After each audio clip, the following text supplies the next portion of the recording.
Your infection in the dressing room. Again, I want to caution you. Any punch below that point can be called low. Any punch below this point will be called low. With that said, I want you to obey my commands, protect yourselves at all times. Touch them up now. Good luck to both of you. So for many, the first good look at Ismayl Sillakh. Doug Fisher, what should we be looking for? You're going to see a busy jab. You're going to see snap on the end of all of his punches, but you're going to see somebody who gradually, as the fight progresses, adds to his punches. You're going to see right hands. You're going to see left hooks. You're going to see body shots. He goes to the body very well for such a tall, rangy opponent. Sounds like the complete package, Ray. Well, no question about that. In fact, he appears to be very confident here and very calm. I think that's one of his strengths, is his confidence.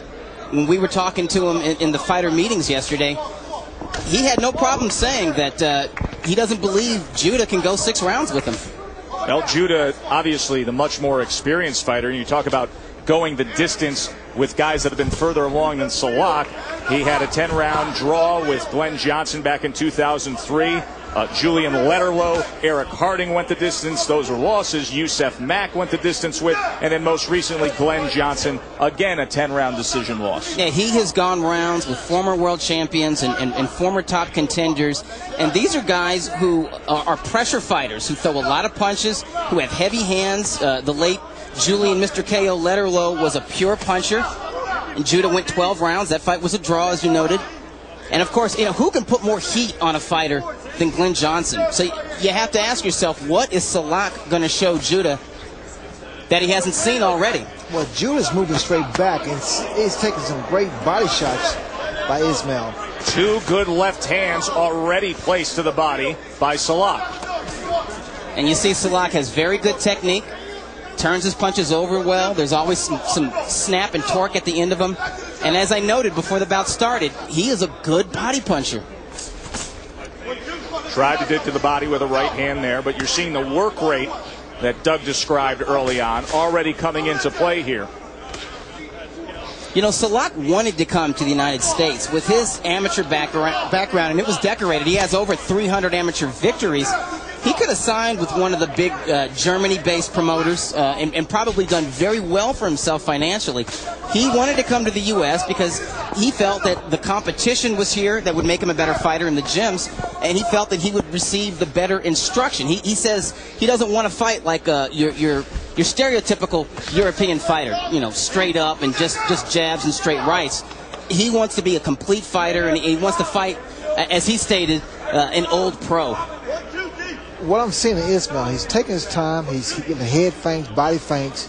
He's using his jab, landing the right hand pretty often. He's doing the right thing against the southpaw. Yeah, what I'm impressed with is his activity. He throws a lot of punches, and yet it doesn't look like he's in a rush or in a hurry. You're right, Doug. And the jab is so important with the southpaw. Sets him up for the right hand, the power punch.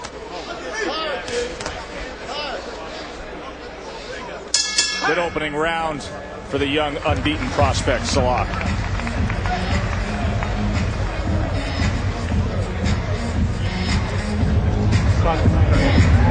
From a headbutt. Headbutt. Referee. You got a headbutt. See that cut over the right eye. It's okay. It's okay. Okay? Just small, very small. There's nothing to worry about. Okay? But hey, keep this hand up a little higher. Pop, pop. When he ducks, I want you to go into there, okay? Keep him feigning. Pop, feint, and see where he goes.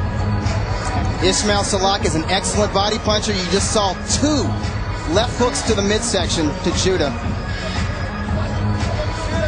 See them tending to that right eye on Ismayl Sillakh. As Camille Beal is in there, try to curb that cut. Across to Vic Draculich, the referee. That was ruled from a clash of heads. It happened right at the end of the round, and it's going to be interesting to see how he handles this form of adversity. We've told you he's never been past 6. This scheduled for 10.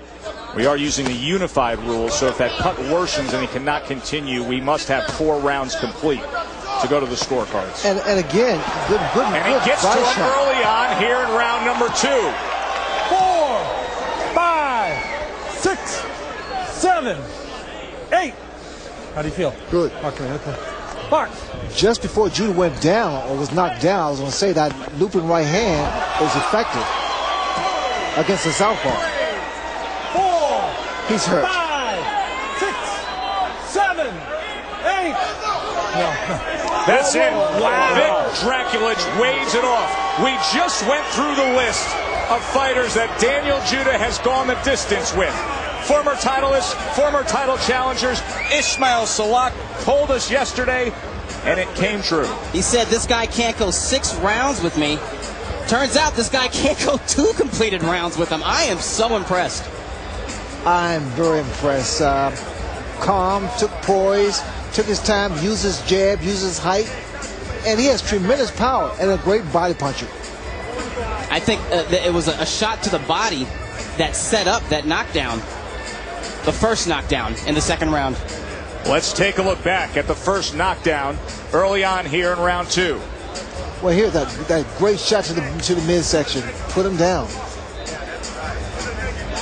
The second knockdown here, it sets his man up to the body. He missed it a little bit. Left hook to the head, goes down.